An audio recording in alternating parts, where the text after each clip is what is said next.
महाराष्ट्राचं राजकारण ज्या नेत्याने ढवळून काढलंय तो नेता आता सध्या आपल्या बरोबर आहे. सुरेश धस, गोपीनाथ मुंडे यांच्या तालमीत तयार झालेला हा एक असा सच्चा कार्यकर्ता की जो जनमानसाशी आणि मातीशी नाळ जोडलेला आहे. आज त्याने महाराष्ट्राच्या राजकारणामध्ये एक जबरदस्त असा भूकंप घडवलेला आहे. एका कॅबिनेट मंत्र्याचा राजीनामा त्याच्या आंदोलनानंतर झालेला आहे.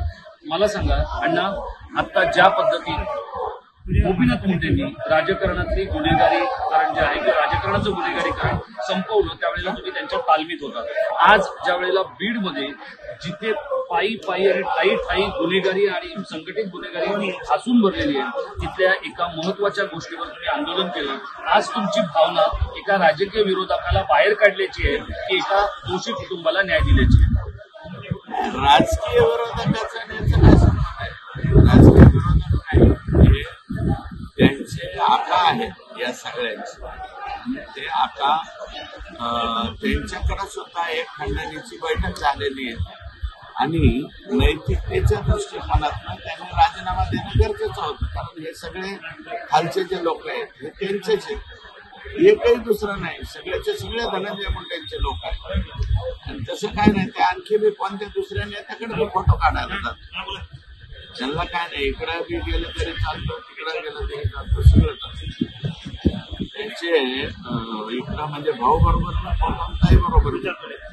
9 डिसेंबरला ही हत्या झाली, दुपारी 3 वाजता अपहरण झालं. 29 ऑक्टोबरला सातपुड्यावर जी बैठक झाली, या बैठकीच्या आधी आणखी एक बैठक झाली होती की ज्याच्यामध्ये 14 तारखेची होती, 29 नाही 19 बहुतेक. माझी तारीख मागे पुढे होईल पण बहुतेक 19 ऑक्टोबर.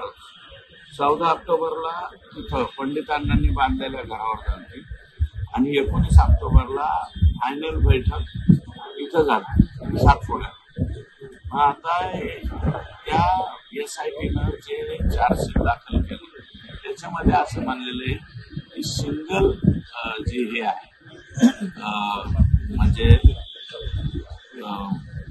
अजूनही आम्हाला सप्लिमेंटरी चार्जशीटला दाखल करायचं आहे अशा प्रकारचा अधिकार त्यांनी स्वायत्त अधिकार त्यांच्याकडे ठेवलेला आहे.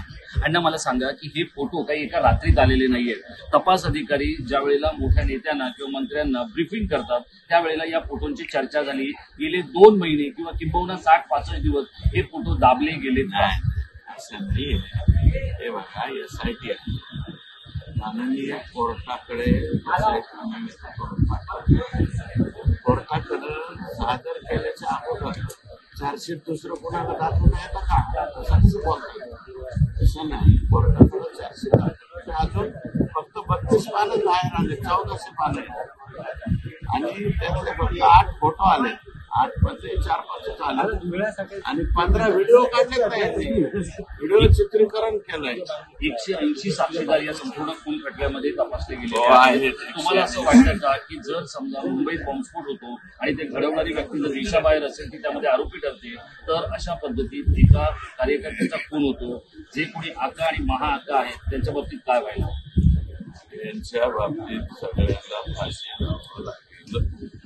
आमचा प्रयत्न त्यांना फाशी देण्यासाठी ज्या पद्धतीने मारले कोर्टच माफ नाही. आम्ही कोण सुरेश धस म्हणून फाशी मिळणार आहे? जे पद्धतीने तपास केलेला आहे